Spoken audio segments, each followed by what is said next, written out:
আসসালামু আলাইকুম dear viewers. Forces গোল 2030 শুধু একটি পরিকল্পনা নয়, এটি একটি রূপান্তরের গল্প। একটি উন্নয়নশীল দেশ কিভাবে ধীরে ধীরে আধুনিক সামরিক শক্তিতে পরিণত হচ্ছে সেই গল্প। ফোর্সেস গোল 2030 মূলত তিন বাহিনীর সমন্বিত আধুনিকায়ন কর্মসূচি। এর লক্ষ্য প্রযুক্তি নির্ভর গতিশীল আত্মনির্ভর প্রতিরক্ষা ব্যবস্থা গড়ে তোলা। প্রথমে আসি বিমান বাহিনীর বিষয়ে। আকাশের শক্তি এখন সবচাইতে গুরুত্বপূর্ণ।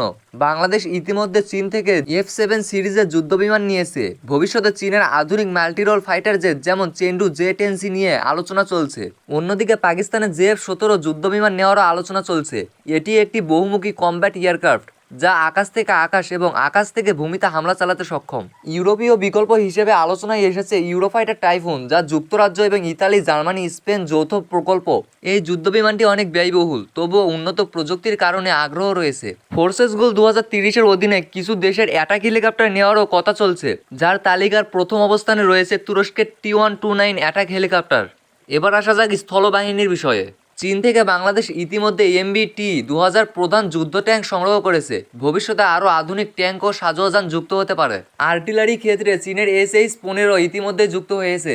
পাশাপাশি তুরস্কের আর্টিলারি বা ইউরোপীয় উন্নত আর্টিলারি নিয়েও সম্ভাব্য আগ্রহ রয়েছে। এয়ার ডিফেন্স সিস্টেম রয়েছে চীনের FM-90 ও HQ-7 আগে থেকেই রয়েছে। ভবিষ্যতে মিডিয়াম রেঞ্জ সিস্টেম যেমন তুরস্কের হিসারো প্লাস বা চীনের HQ-60 নিয়ে আলোচনা রয়েছে।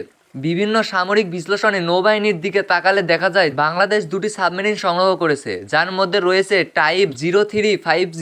ভবিষ্যতে আরও আধুনিক সাবমেরিন বা এয়ার ইন্ডিপেন্ডেন্ট প্রোপালশন প্রযুক্তি সম্পূর্ণ সাবমেরিন কেনার আগ্রহ রয়েছে। চীনের তৈরি টাইপ 056 করভেট ইতিমধ্যে যুক্ত হয়েছে। পাশাপাশি ইউরোপীয় ফ্রিগেট বা তুরস্কের আধুনিক যুদ্ধজাহাজ নিয়েও আগ্রহ রয়েছে। মিসাইল সক্ষমতার দিক থেকে উন্নয়ন চলছে। চীন থেকে বিভিন্ন অ্যান্টিশিপ মিসাইল এবং সারফেস টু এয়ার মিসাইল সংগ্রহ করা হয়েছে। ভবিষ্যতে long range surface to air missile ও প্রিসিশন গাইডেড মিউনিশন যুক্ত করার পরিকল্পনা রয়েছে। ড্রোন প্রযুক্তিতেও বড় পরিবর্তন এসেছে। তুরস্কের বায়রাক্তার TB2 ড্রোন ইতিমধ্যে যুক্ত হয়েছে। ভবিষ্যতে আরও উন্নত UAV এবং কমব্যাট ড্রোন যুক্ত হতে পারে। একটা গুরুত্বপূর্ণ কথা, আজকের যুদ্ধ শুধু বন্দুকের নয়, প্রযুক্তির, সাইবার সক্ষমতা, স্যাটেলাইট নজরদারি, ইলেকট্রনিক ওয়ারফেয়ার এসব ক্ষেত্রেও বাংলাদেশ ধীরে ধীরে বিনিয়োগ বাড়াচ্ছে। তবে মনে রাখতে হবে, এসবের অনেক কিছুই সম্ভাব্য আগ্রহ। বিশ্লেষকদের ধারণা, সরকারিভাবে সব সিদ্ধান্ত প্রকাশ করা হয় না। ফোর্সেস গোল 2030-এর লক্ষ্য হলো একটি ব্যালেন্সেড আধুনিক ও প্রতিরক্ষামূলক শক্তি গড়ে তোলা।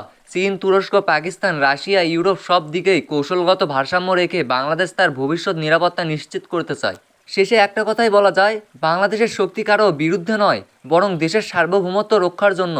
এবং শক্তিশালী প্রতিরক্ষা মানে শান্তি নিশ্চিত করা।